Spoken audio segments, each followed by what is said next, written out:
जो आप तस्वीरों में देख रहे हैं ये है भारत का सबसे ऊंचा रेलवे ब्रिज। ना सिर्फ भारत बल्कि विश्व का सबसे ऊंचा रेलवे ब्रिज, जिसे चिनाब ब्रिज के नाम से भी जाना जाता है। जो आप आर्क देख रहे हैं, अगर इसकी खासियत की बात की जाए, ये 467 मीटर का है। यानी कि जो ये आर्क है, आर्क स्पैन 467 मीटर का है। वहीं एक और इसकी खासियत ये है कि इस पूरे में तकरीबन 28,000 मीट्रिक टन स्टील का इस्तेमाल किया गया है।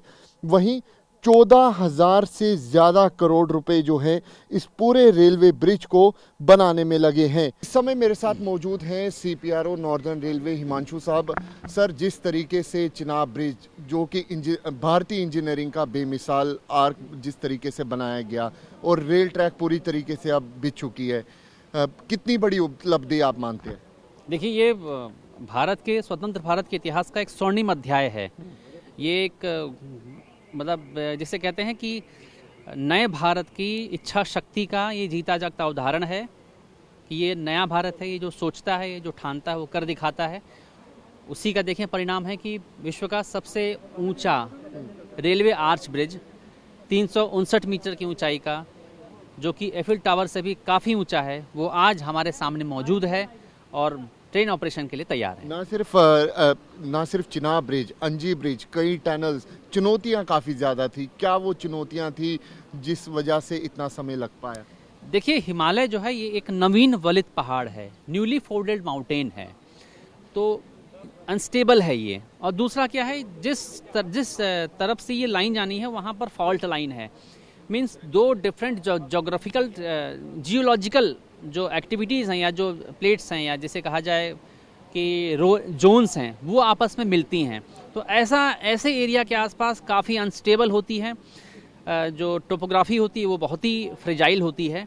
ऐसे में लेकिन रेल ट्रैक भी ले करना है, रेल सर्विस भी चलाना है, वो तो चलाना ही चलाना था।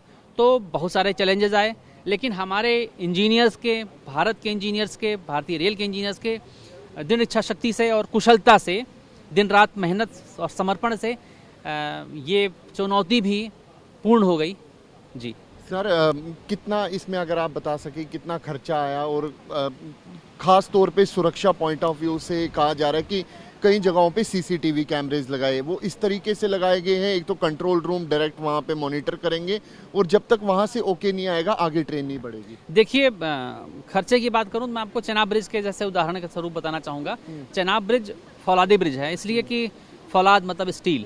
इसको बनाने में लगभग 30,000 मीट्रिक टन स्टील का प्रयोग हुआ है।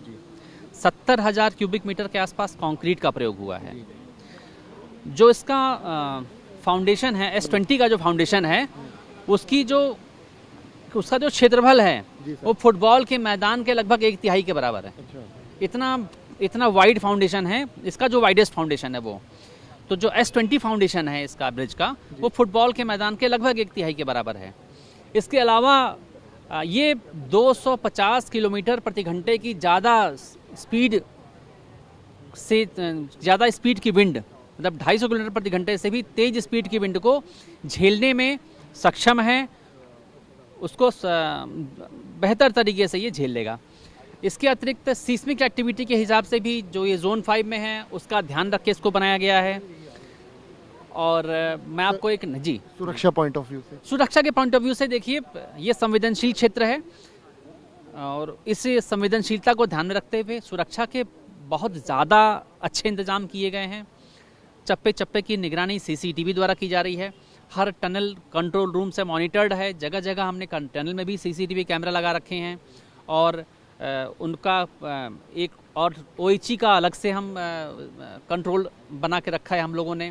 हर स्टेशन पे एक मिनी कंट्रोल बनाया गया है जो स्टेशन के आसपास की टनल को मॉनिटर करेगा, क्योंकि इस पूरे प्रोजेक्ट में 119 किलोमीटर से ज़्यादा टनल्स हैं।